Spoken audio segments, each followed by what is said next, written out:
오늘은 다시 이제 새롭게 집행권원 이런 거와 관련해서 이야기를 하려고 그래요.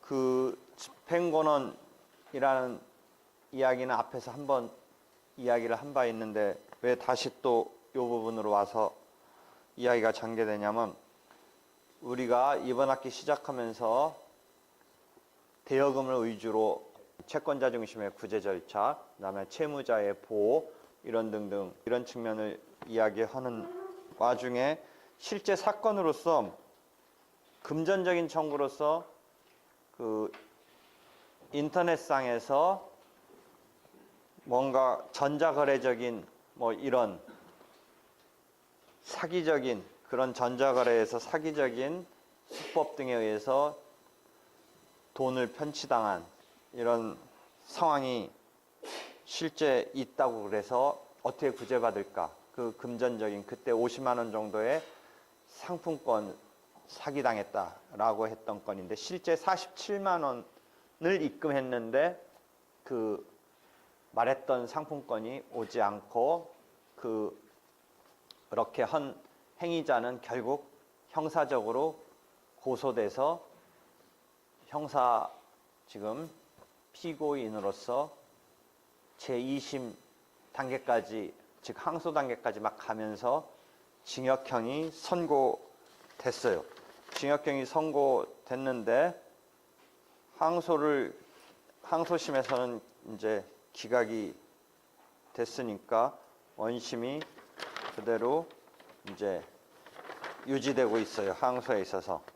그래서 지금 1심에서 징역형이 선고됐는데 그 와중에 그 피해자였던 우리 학생이 그 50만 원이라고 그때 말했던 정확히는 47만 원에 대해서 어떻게 지금 처리할 건가를 하다가 일반적으로는 이제 금전 지급 청구, 사기 편취금에 대한 금전 지급에 대한 그 편취금에 대한 지급 청구를 법적으로 해서 이제 받는 단계를 생각했는데 마침 형사적으로 그 가해자가 사기친 사람이 형사 지금 절차가 진행 중에 있으니까 거기다가 자기가 사기당한 금액을 같이 결부해서 받고자 한다라는 의사를 나타내는 그런 것을 우리가 시도했어요. 그래서 배상명령을 신청했다라는 그런 상황을 말을 했고, 그래서 우리가 교과서적으로 이론적으로 있었던 것을 실제로는 잘 안 보는 부분인데 우리는 이번 시간에 그 배상명령 신청에 대해서 본 바가 있어요. 그래가지고 지금 배상명령 신청에 대한 것도 그 징역형을 선고하면서 같이 내려쳤어요. 그래서 왔어요. 지금 이번 학기에 이렇게 결말을 보는 이런 상황에 이 배상명령에 대한 인정되는 이 결정이 왔네요. 피고인은, 그러니까 그 피고인은 이제 나쁜 그 사기친 그 사람은 배상 신청인 이매빈에게 47만 원을 지급하라 이렇게 나왔어요. 47만 원을 지급하라. 그래가지고 그랬더니 이제 우리가 이렇게 해서 47만 원의 배상 명령하라는 걸 받았는데 그 다음에 이게 와서 기분은 순간적으로 좋긴 좋았는데, 근데 봐봐, 이렇게 얻어내면 뭐해? 뭐 우리가 학기 초에 9월 달과 달라진 거 뭐가 있어? 기분은 순간 좋아졌는데 지금 47만 원, 50만 원을 손에 쥐어야 되잖아. 어? 이거 아닌데 찾아온 거야. 이거 어떡하냐는 거야. 그 다음에. 그러니까 이건 그나마 간단히 이런 걸 얻어냈는데, 만약에 우리가 처음에 소송 같은 걸 제대로 해가지고, 물론 소송했다고 해서 그쪽이 뭐 부정을 하는 그러니까 그런 일이 없다든지 뭔가 이쪽 주장과 달리 뭔가 변명을 한다든지 금액적으로 조금 차이가 있다든지 하면 막 지루한 어떤 싸움이 돼서 판결로서 줘야 된다라고 결론이 내리는 과정은 조금 더 복잡하고 험난하잖아. 이건 그래도 되게 간편한 거였잖아. 그 형사 절차를 이용해서 간편하게 얻어냈잖아. 근데 이게 판결 절차였다고 쳐봐. 그러면 몇 개월 더 막 단순히 끝날 수 있을 확률은 무진장 높은 거지만 막 그 시시비비가 만약 있다면 그래서 그렇게 해서 얻어진 판결이 그 다음에 막 1심, 2심, 3심까지 간다고 쳐봐. 그런데 나중에 가서 보면 그래서 이겼다고 해도 종이 조각에 불과하다. 그런 표현을 쓰는 거 알겠어? 그러니까 일반 사람은 이 국가기관인 재판기관인 법원에서 나의 이것을 바라는 건 뭐야? 이걸 돈을 손으로 딱 줘야 될 거라고 생각을 했는데 누구 장난치나 하고서 1년씩 몇 개월씩 경우에 따라서 2년씩 걸려서 결국 돌아오는 게 뭐야? 이게 종이조각 아니야, 종이조각. 그러니까 이거 얼마나 뿔따구나.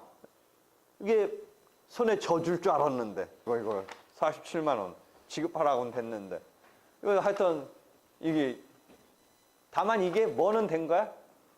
집행권원은 된 거야. 집행권원은 판결 확정된 판결이 대표적인 집행권원인데 이게 되긴 된 거야. 그래서 지금 배상 명령에 대해서 지금 47만 원을 임혜빈한테 지급하라 이렇게 되어 있어. 이런 게 왔어. 그래서 오늘 다시 또 이런 집행권원 이런 이야기를 다시 하는 거야. 그러니까 이것을 이해해야 돼. 우리가 기본적으로 일반 사람들이 이게 구제를 해줄 줄 알았는데 그 구제해 주는 게 실제 완벽하게 돈을 자기 수중에 주는 게 아니고 어디까지 지금 판결 절차라는 데서는 해주냐면 권리 의무를 확정하는 거지. 권리 의무를 확정하는 거야. 그 다음에 어느 절차가 또 추가로 벌어져야 돼? 집행 절차가 벌어져야 돼. 이렇게 나뉘어 있는 거야. 이 나뉘어 있는 것 때문에 이런 생각까지 하는 거예요. 요거와 요것을 원스톱으로 해주라. 판결 절차 등과 집행 절차를 원스톱으로 해줘라. 사람이 바라는 게 돈을 손에 쥐는 건데 이렇게 왜 이원적으로 해가지고 그러느냐. 그럼 이 틀은 이렇게 하는 거가 이제 갖고 있는 게 다 어느 나라든 그런 틀이 일반적인데 적어도 소액 사건에 관해서는 전체적으로 그냥 집행까지 논스톱으로 할 수 있게끔 해줘라. 뭐 이런 그 소액 집행의 특례를 인정해라. 뭐 등등의 주장을 약간 이제 이론적인 이런 공부하는 이런 상황에서 그런 필요성 등을 주장하고 있는 거예요. 그건 일단 뭐 현재는 소액 사건이더라도 이렇게 이원화되어 있는 것이기 때문에 앞으로 그렇게 해야 되는 거 아니냐의 이야기예요. 더더욱 집행을 다시 절차를 벌려야 된다는 것은 그나마 수용하더라도 지금 재산이 딱히 없거나 있는지 없는지 발견을 어떻게 하느냐 이런 문제에 봉착하면 집행할 대상에 대해서 더 황당한 대로 이제 들어가는 거지. 그러니까 손에 져줄 줄 알았는데 일단은 집행할 수 있는 권한 정도만 우리가 받아낸 거야. 지금 현재 상황은.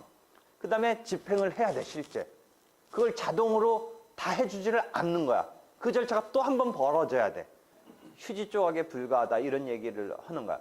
그러니 이 이용자인 시민들은 이게 뭐냐 누구 이런 생각이 들지 않을 수가 없는 거지.